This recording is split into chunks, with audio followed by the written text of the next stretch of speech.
पंचास्तिकामध्ये गाथा नंबर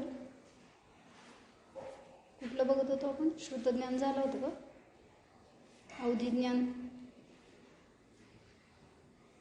अवधिज्ञानाचं बघत होतो. गाथा नंबर 46 आहे जयसेनाचार्यांची.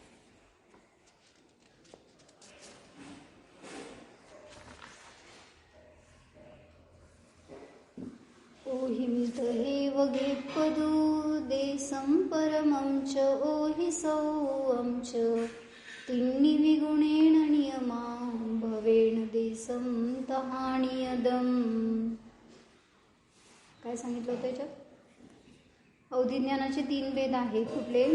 देशावधी, परमावधी आणि सर्वावधी. असं घेपदू म्हणजे ग्रहण करणे योग्य आहे. तिन्निवी गुणेण भवेण, नाही, तिन्निवी गुणेण म्हणजे तिन्ही देखील ज्ञान गुणप्रत्यय रूप आहेत. म्हणजे गुणप्रत्यय अवधिज्ञानामध्ये हे तिन्ही भेद येतात. आणि भवेण देसम नियदम, जे भवप्रत्यय अवधिज्ञान आहे ते नियमाने देशावधीच असतं असं सांगायचं. अर्थ वाचते एकदा. देशावधी, परमावधी और सर्वावधी 3 प्रकार का अवधिज्ञान है. विशेष कारणों से तीनों प्रकार का तथा भव प्रत्यय से देशावधी से नियम से होता है. आपण हे बघितलं होतं मागे एकदा, चार्ट काढून दाखवलं होतं मी, आठवते का? म्हणजे अवधिज्ञानाचे 2 भेद केले होते. कुठले? भवप्रत्यय आणि गुणप्रत्यय. भवप्रत्यय अवधिज्ञान आहे ते नियमाने देशावधी रूपच आहे. याच्यामध्ये परमावधी आणि सर्वावधी हा भेद येत नाही. आणि गुणप्रत्ययमध्ये सांगितलं तिन्ही भेद येतात. कुठले? देशावधी, परमावधी आणि सर्वावधी.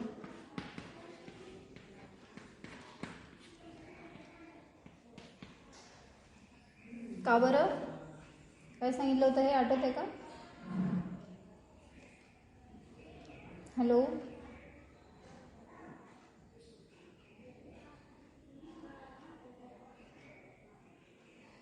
काय सांगितलं होतं सांगा. नम्रता भाभी,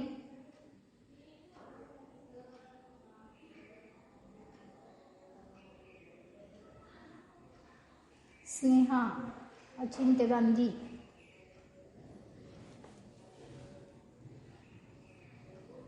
काय सांगितलं होतं? गुणप्रत्यय अवधिज्ञान म्हणजे काय म्हटलं होतं?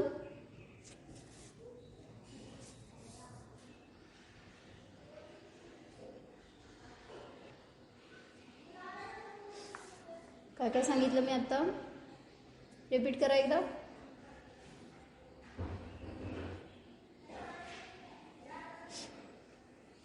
भवप्रत्यय अवधिज्ञान म्हणजे भव हे ज्यांच्या ज्ञानाचं कारण आहे ते भवप्रत्यय, ते देशावधी रूपच असतं. आणि त्याचे स्वामी कोण आहेत? देव, नारकी आणि गृहस्थ दशेतील तीर्थंकर. ह्या सगळ्यांचं नियमाने चतुर्थ गुणस्थान असतं. आणि गुणप्रत्यय अवधिज्ञानामध्ये 3 भेद केले: देशावधी, परमावधी आणि सर्वावधी.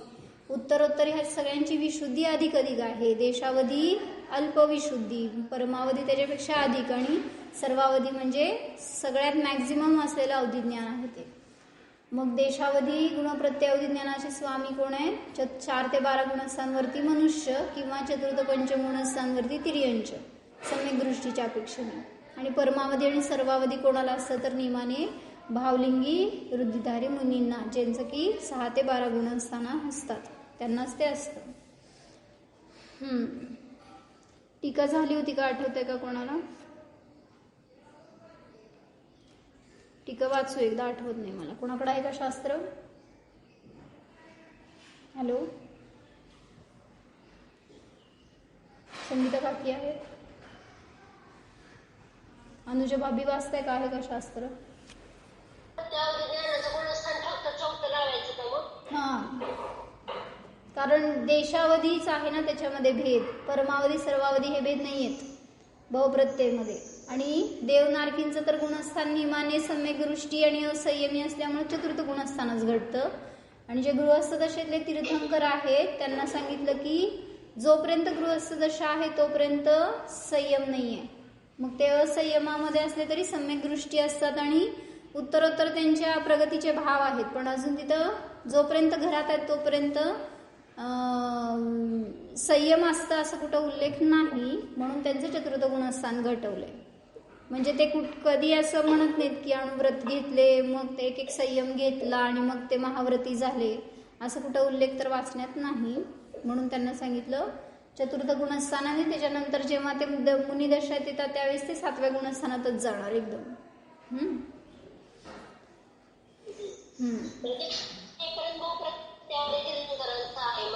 हा, कारण भवच त्यांच्या ज्ञानाचं कारण आहे ना. जो जो तीर्थंकर या भवात जन्मणार, तीर्थंकर नाम कर्म घेऊन जो त्या भवात जन्मणार, तर त्याला नियमाने जन्मत्यापासूनच अवधिज्ञान आहे. मग याच्यावर एकदा चर्चा झाली होती आम्हांशी की सम्यक दृष्टी, जसं काही क्षायक्षमी सम्यक दृष्टी जीव आहे तो पुढच्या भवात गेला आणि जन्मला. समजा आता कोणी देव आहे सम्यक दृष्टी आणि तो इथं येऊन जन्मलाय मनुष्य भवामध्ये, तर सम्यक्त्व सहित जन्मलाय, तर आपण कसं लावतो प्रथमोपशम सम्यक दर्शनासाठी नियम की 8 वर्षापर्यंत नियमाने असंयमी असतो, मिथ्यादृष्टी असतो, त्याच्यानंतर त्याची पात्रता निर्माण होते की तो प्रथमोपशम सम्यक दर्शन ग्रहण करू शकतो. पण इथं कसं सांगितलं, जे तीर्थंकर आहेत किंवा अन्य कोणी क्षायक्षमी सम्यक दृष्टी जन्मतःच आहेत ते जन्मल्याच्या क्षणापासून त्यांचं सम्यक दर्शन आहे म्हणून सांगितलं.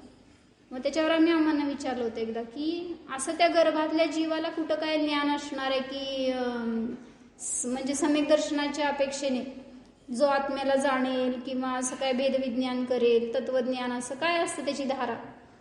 कारण क्षयक्षम सम्यक दृष्टीचं वासनाकाळ किती, जरी असंयमी म्हणलं तरी 6 महिने आहे. 6 महिन्याच्या आत तो अनुभूती घ्यायला पाहिजे. मग गर्भापासून ते 8 वर्षापर्यंत कितीतरी काळामध्ये गेलाय, मग त्याच्यामध्ये त्याला अनुभूती कशी होती सांगा उत्तर. जो बालक आहे बालदशेमध्ये असलेला तो सम्यक दृष्टी, तर त्याला भेदविज्ञानाबद्दल काय जागरूकता असणार आहे किंवा काय तिथं तो त्या रूपाने त्याची प्रवृत्ती असणार आहे, ज्ञानाची, श्रद्धेची, ज्ञानाची वगैरे. कळलं का प्रश्न काय म्हणले मी?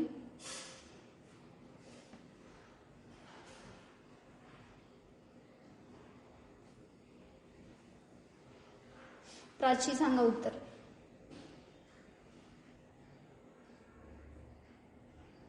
सम्यक दृष्टी तर 8 वर्षानंतर होईल, मग त्याच्या अगोदर ते प्रथमोपशम सम्यक दर्शनासाठी नियम सांगितला. पण आता सांगितलं ना, हा कोण आहे, तीर्थंकरांचा जीव आहे. जसं की श्रेणिक राजा आहे, क्षयिक सम्यक दृष्टी जीव आहे, आत्ता नरकात आहे, तिथून आल्यावर तो नियमाने सम्यक दर्शन घेऊन सहितच येणार आहे का मिथ्यादृष्टी होणार आहे. आता तो तर क्षयिक सम्यक दृष्टी जीव आहे, त्याचं तर सम्यक्त्व नष्ट होणारच नाही, त्यामुळं तो सम्यक्त्व सहितच इथं वर येणार आणि त्याच भावामध्ये तीर्थन करून मोक्षाला जाणार आहे. मग आता तो जीव जेव्हा गर्भात आहे त्यावेळेस गर्भातल्या दशेपासून त्याला सम्यक दर्शन आहेच ना. क्षयिक सम्यक दर्शन तर कधी सुटत नाही. मी तर क्षयक्षमिक सम्यक दर्शनाचं उदाहरण दिलंय, पण क्षयिक सम्यक दर्शन तर आहेच. मग असं त्या जीवाला त्या दशेमध्ये म्हणजे बाल अवस्थेमध्ये, अज्ञान दशेमध्ये सम्यक दर्शन आहे असं कसं भेटतं?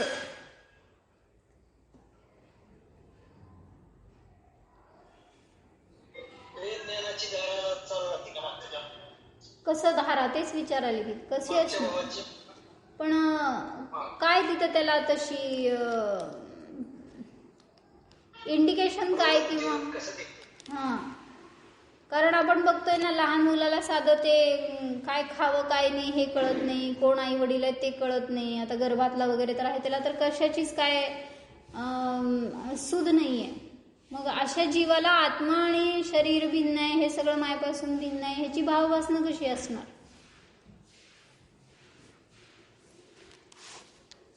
असं तुम्हाला प्रश्न आला नाही दिसतंय, मला लय वेळा प्रश्न आला. आता तुमच्या डोक्यात प्रश्न ठेवते, तुम्ही उत्तर काढून द्या मला उद्या.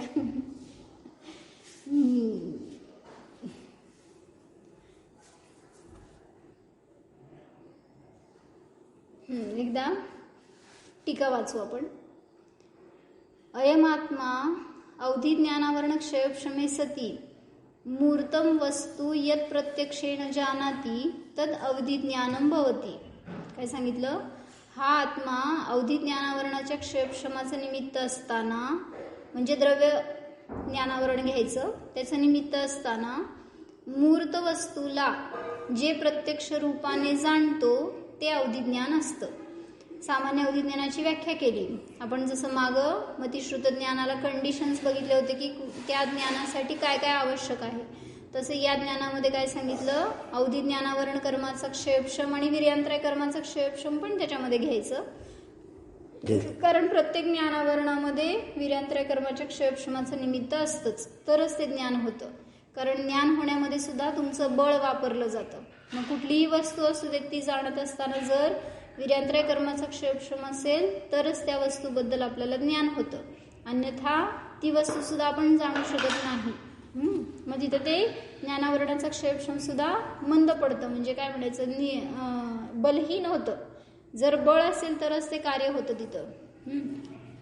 मग हा आत्मा अवधी ज्ञानावरण कर्माचा क्षयक्षम आणि वीर्यांतराय कर्माचा क्षयक्षम असताना दुसरी कंडिशन सांगितलं मूर्त वस्तूला, आणि तिसरी कंडिशन सांगितलं प्रत्यक्ष रूपाने म्हणजे अतींद्रिय रूपाने जे जाणतं ते अवधिज्ञान असतं. 46 नंबरची जेसनाचार्यांची गाथा.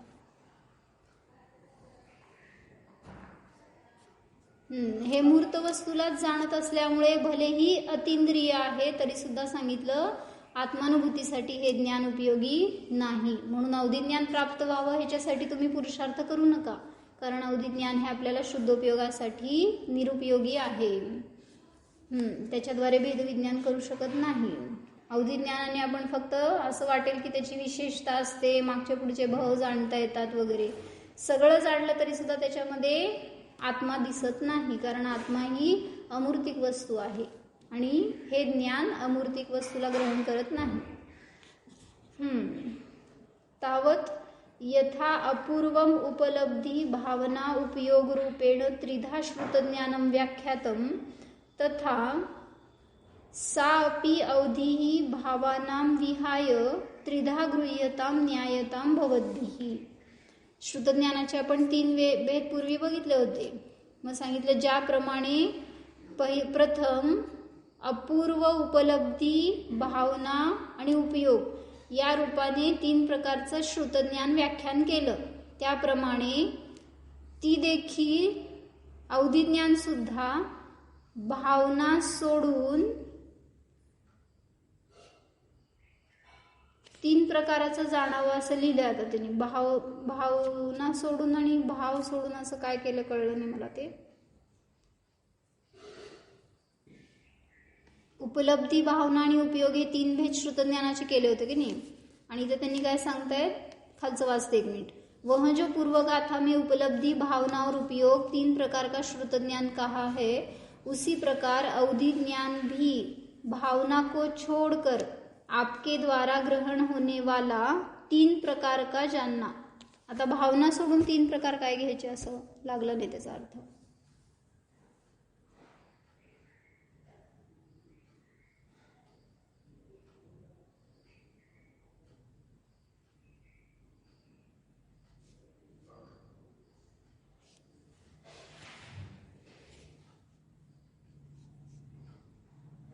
मग ते 3 प्रकार कुठले आहेत तर हे पुढे घेतलेत त्यांनी. देशावधी, परमावधी आणि सर्वावधी रूप असे 3 प्रकाराचं ग्रहण करा असं सांगायला लागले बरं का. म्हणजे आता ह्याच्यामध्ये उपलब्धी आणि भावना नाही घेतलं, उपयोगाचे हे 3 भेद येणार. उपयोग रूप जे अवधिज्ञान असतं ते 3 प्रकारचं असतं. मग ते कुठलं ह्याच्यासाठी पुढं खुलासा दिलाय. अथवा देशावधी, परमावधी, सर्वावधी भेदेन त्रिधा अवधिज्ञानम किंतु परमावधी सर्वावधी द्वयम चित उच्छलन निर्भर आनंद रूप परम सुखामृत रसास्वाद समरसी भाव परिणतानां चरम देह तपोधनानां भवती. अथवा देशावधी, परमावधी, सर्वावधी भेदाने 3 प्रकारचं अवधिज्ञान असतं, किंतु परमावधी आणि सर्वावधी हे 2 ज्ञान चित म्हणजे चैतन्याने उसळलेल्या अशा निर्भर आनंद, निर्भर आहे का निर्भार आहे, चित उच्छल निर्भर आनंद रूप परम सुखामृत रसास्वादाने समरसी भावाने परिणत असणाऱ्या चरम देहरूपी तपोधनांनाच परमावधी आणि सर्वावधी हे दोन ज्ञान असतात. काय सांगायले, म्हणजे जे निरंतर आत्मध्यानामध्ये तत्पर असतात अशा परमावधी आणि सर्वावधी चरम देहवाल्या तपोधनांनाच म्हणजे मुनिराजांना भावलिंगी संतांनाच परमावधी आणि सर्वावधी हे दोन ज्ञान असणार, जे सतत आत्म्यामध्ये लीन राहण्याचा पुरुषार्थ करतात. अशा त्या मुनींनाच परमावधी आणि ते पण कसे चरमदेही त्याच भावामध्ये केवळ ज्ञानाला प्राप्त होऊन मोक्षाला जाणारे असे त्या जीवांनाच परमावधी आणि सर्वावधी ज्ञान असतं. कारण हे दोन्ही ज्ञान सांगितलं केवळ ज्ञानाला नेणारी आहेत, म्हणजे केवळ ज्ञान झाल्याशिवाय ही दोन्ही ज्ञान सुटत नाही. जाणत नाहीत की, पण त्या अशा जाणणाऱ्या मुनींनाच ह्या ज्ञानाची क्षेपक्षम असू शकतो. विशुद्धी वाढली आहे ना, त्या निमित्तामध्ये मूर्त पदार्थांना जाणण्याची सुद्धा विशुद्धी क्षेपक्षम प्रगट झाले विशेष. जसं की आता आपण आपल्या ज्ञानाने परमाणू आदींना जाणू शकत नाही, त्याच्या परिणामाला वगैरे, पण हे सर्वावधी ज्ञानी असतात ते परमाणू आदींना सुद्धा ग्रहण करू शकतात. म्हणजे त्यांची विशुद्धी इतकी अधिक असते. आणि तेवढ्या विशुद्धीला धारण करणाऱ्या मुनींनाच सांगितलं हे दोन ज्ञान असू शकतात. आणि ते नियमाने केवळ ज्ञानाला प्राप्त होणारे असल्यामुळे चरमदेही असतात असं सांगितलं.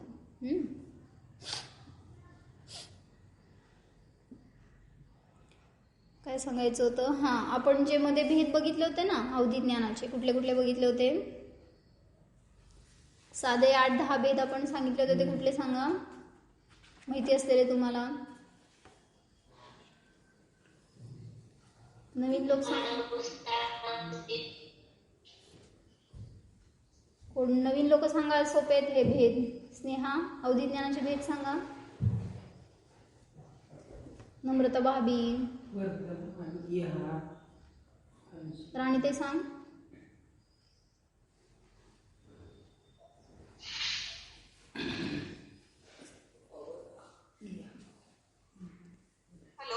बोल. बोल ना, ऐकतेय. बोल राणी ते. ज्ञानाचे भेद म्हणते ना, अवधी ज्ञानाचे भेद ना. अवधी ज्ञान, माझा आवाज येत नाहीये का? अवधी ज्ञान 3 प्रकारचे आहेत ना. नाही, 3 प्रकार हे सामान्य घेतले आपण. अजून विशेष भेद करत असताना कुठले कुठले सांगितले होते? जसं पहिलं कुठलं? बरोबर. वर्धमान, हीयमान, अनुगामी, अननुगामी. पुढं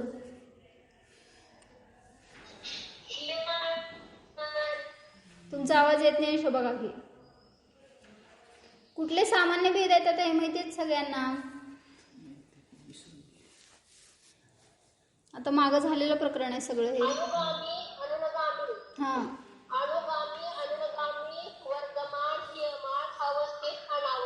पुढं प्रतिपाती, अप्रतिपाती. किती झाले?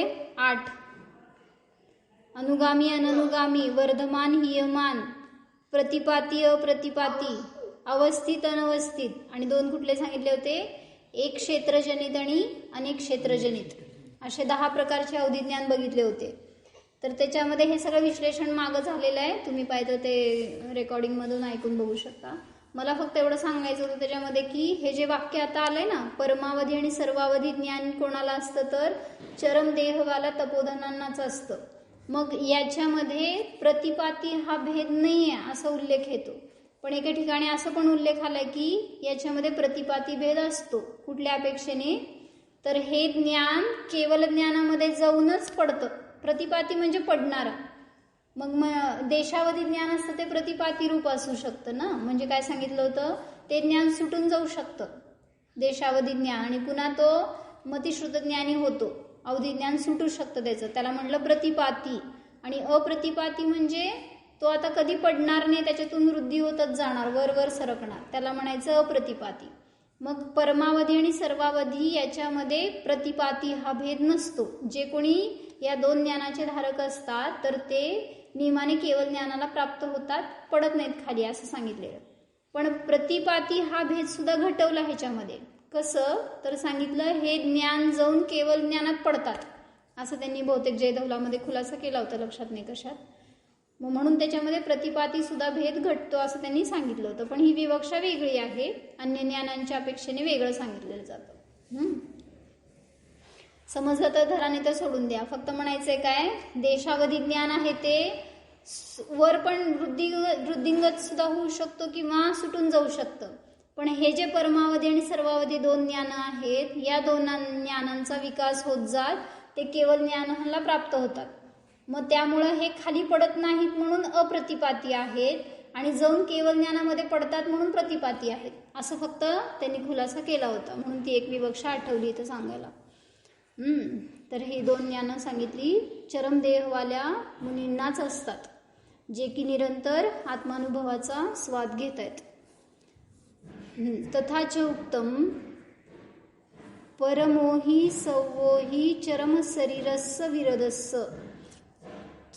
तेच सांगितलेलं आहे, कुठंतरी असं सांगितलेलं आहे तेच की परमावधी सर्वावधी हे दोन ज्ञान चरम शरीरी विरद म्हणजे विरत काय म्हणायचं, अप्रमत्त विरत म्हणतो ना आपण, विरक्त अशा किंवा संयमी असणाऱ्या चरम शरीरींनाच परमावधी आणि सर्वावधी हे दोन ज्ञान असतात. त्रयः अपि अवधयः विशिष्ट सम्यक्त्वादी गुणेन निश्चयेन भवन्ति. तिन्ही देखील अवधी ज्ञान विशिष्ट सम्यक्त्वादी गुणाने निश्चयाने प्राप्त होतात किंवा असतात. म्हणजे कारण सम्यक दृष्टी जीवालाच हे आपण घटवतोय तिन्ही अवधी ज्ञान, कारण मिथ्यादृष्टी जीवाकडे असलेलं कुअवधी ज्ञान म्हणलं जातं. म्हणून सांगितलं काय, तिन्ही प्रकारचं अवधी ज्ञान सम्यक्त्वादी गुणांनी विशिष्ट होणाऱ्यालाच निश्चयाने असतं. 46 म्हणले ना ते. हां, ओवदेश संतान ओहित हे व घेपदू 46 तर वेगळं आहे. ओवदेश संतान ते अमृतचंद्राचार्यांच्या याच्यामध्ये नाही आहेत. नाही, जयसेनाचार्यांचे शेवटला घेतले. मग ही गाथा बघा कितवी आहे, मला नाही माहिती तुमचं. ओहिम त हे व घेपदू मागं पुढं बघा थोडंसं आहे का तुमच्या पुस्तकांमध्ये नाही आहे का ही गाथा?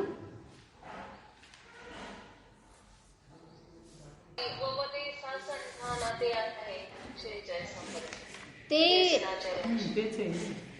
नाही, मग ते नाही, त्याच्या आधीच्या ह्या गाथा जयसेनाचार्यांच्या टीकेत उद्धृत केलेल्या आहेत त्यांनी. आता कुठं आहेत बघा, मला नाही माहिती. मूळ जयसेनाचार्यांचं पुस्तक माझ्याकडं सेपरेट असलेलं आहे, त्याच्यामधलं वाचते मी. मग त्याच्यात आहे का बघा तुमच्याकडं. तर सांगितलं तीन प्रकारचं अवधी ज्ञान विशिष्ट सम्यक्त्वादी गुणाने निश्चयाने प्राप्त होतं. पुढं भवप्रत्ययेन यह अवधीही देवनारकाणां सह देशावधीही एव नियमेन इति अभिप्रायः. काय सांगितलं, जे भव प्रत्ययाने म्हणजे भव हे ज्यांच्या ज्ञानाचं कारण आहे अशा त्या भवाच्या कारणाने जे अवधी ज्ञान असतं देवनारकींचं ते देशावधीच असतं नियमाने, असा अभिप्राय आहे. म्हणजे देवनारकींना गुणप्रत्ययाने म्हणजे काय म्हणायचं, परमावधी आणि सर्वावधी ज्ञान नसतं किंवा गुणप्रत्यय ज्ञान नसतं. का नसतं? देवनारकींना का नसतं गुणप्रत्यय अवधी ज्ञान?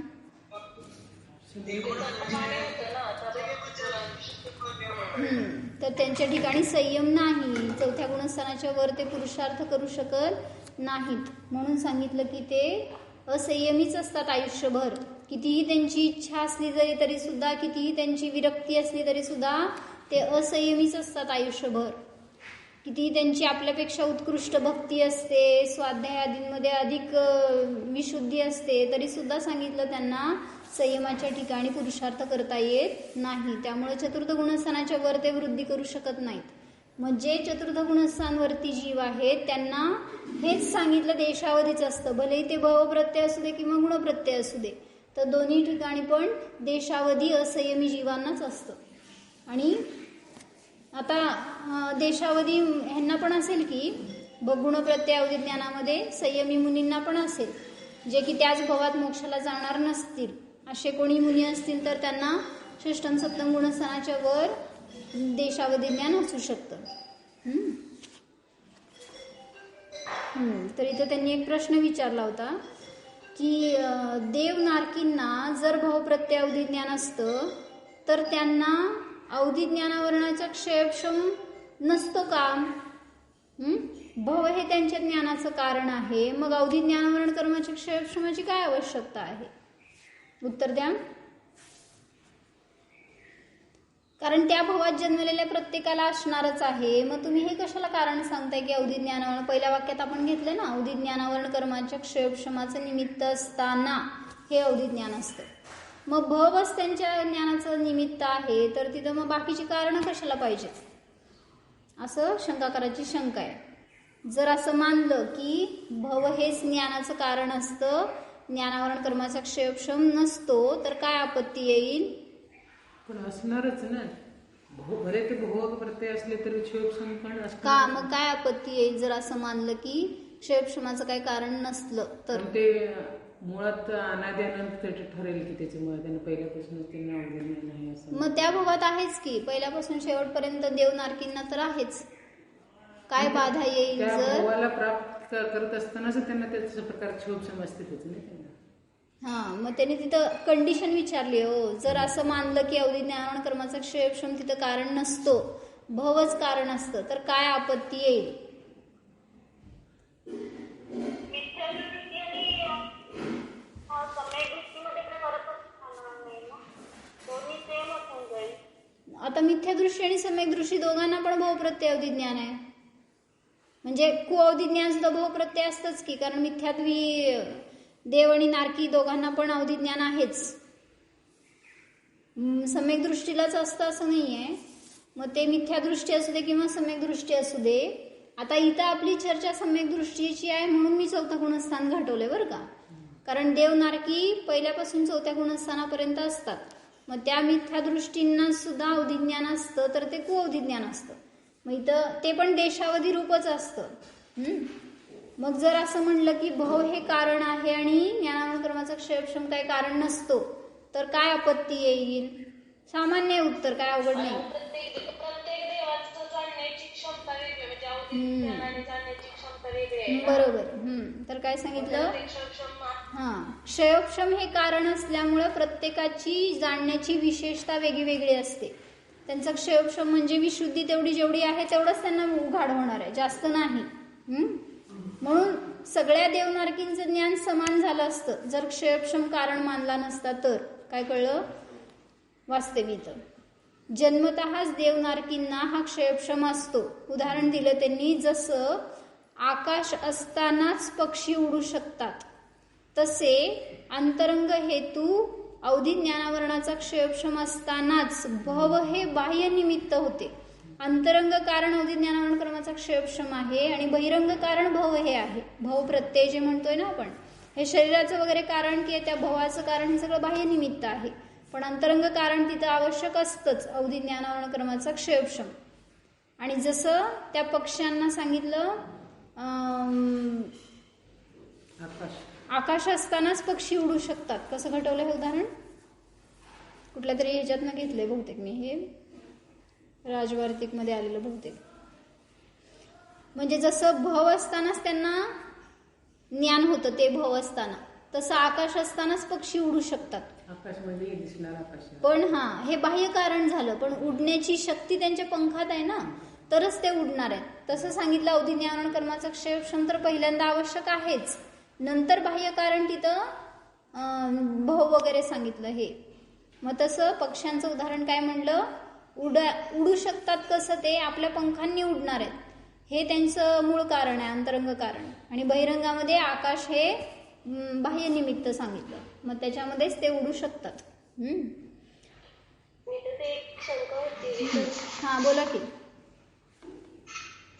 बोला की बोला.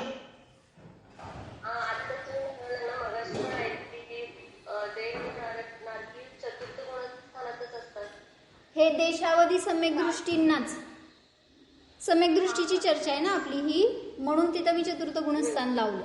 मग मिथ्यादृष्टीला पण भवप्रत्यय कुअवधी ज्ञान आहे, ते पण देशावधी रूपच असतं. हेच खुलासा केला मी आता.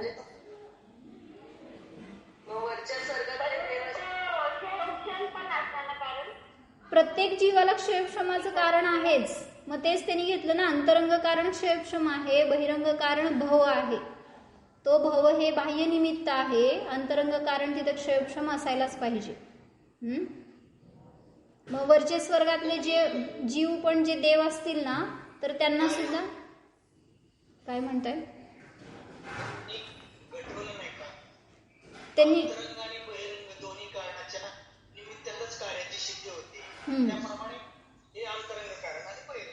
हा, अंतरंग कारण ज्ञानावरणाचा क्षयक्षम आणि बहिरंग कारण भव हे निमित्त. मग जे वरच्या स्वर्गातले देव आहेत त्यांच्यामध्ये सुद्धा जे सम्यक दृष्टी असतील त्यांना हे देशावधी अवधिज्ञान भवप्रत्यय असणार, त्यांचं गुणस्थान 4. आणि जे कुठलेही खालच्या वरच्या स्वर्गातले कुठलेही मिथ्या दृष्टी असतील तर त्यांना पण भवप्रत्यय देशावधी अवधिज्ञान असतं, पण ते कुअवधिज्ञान आहे. त्यामुळे त्यांना 1 ते 3 गुणस्थानं सुद्धा असू शकतात.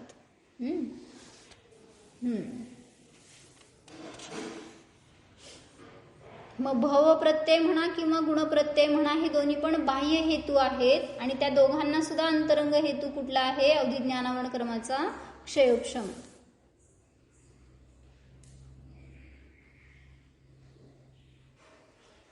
ज्या अर्थी त्या देवनारकींमध्ये ज्ञानाची तरतमता दिसून येते त्या अर्थी तिथं क्षयोपशम आहे ह्याची सिद्धी होते. भलेही ते भवाने अवधिज्ञानाला प्राप्त झाले तरी सुद्धा कमी जास्तपणा ज्या अर्थी दिसतो त्या अर्थी तिथं त्यांचा क्षयोपशम कमी जास्त आहे हे सिद्ध होतं. अजून थोडं याच्याबद्दल विशेष आहे.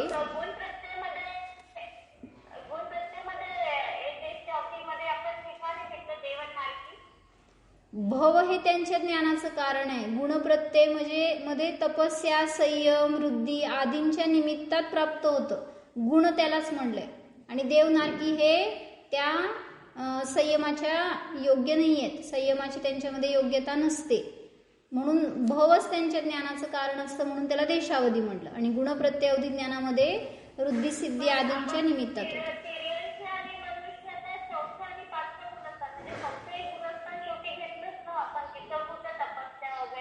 पंचम गुणस्थानामध्ये असू शकते ना. मग गुण म्हणजे सुद्धा सम्यक्त्व ही सुद्धा एक वृद्धी आहे. मग त्याच्या निमित्त काय म्हणायचं, एक तपाने प्राप्त झाले म्हणा किंवा विशेष श्रद्धा ज्ञानाच्या परिणतीने प्राप्त झालेलं ते देशावधी आहे. त्यामुळे तिथं देवनारकींना गुणप्रत्यय अवधिज्ञान नाही. बरोबर आहे शंका तुमची. अजून उद्या खुलासा घेऊ त्याच्याविषयी.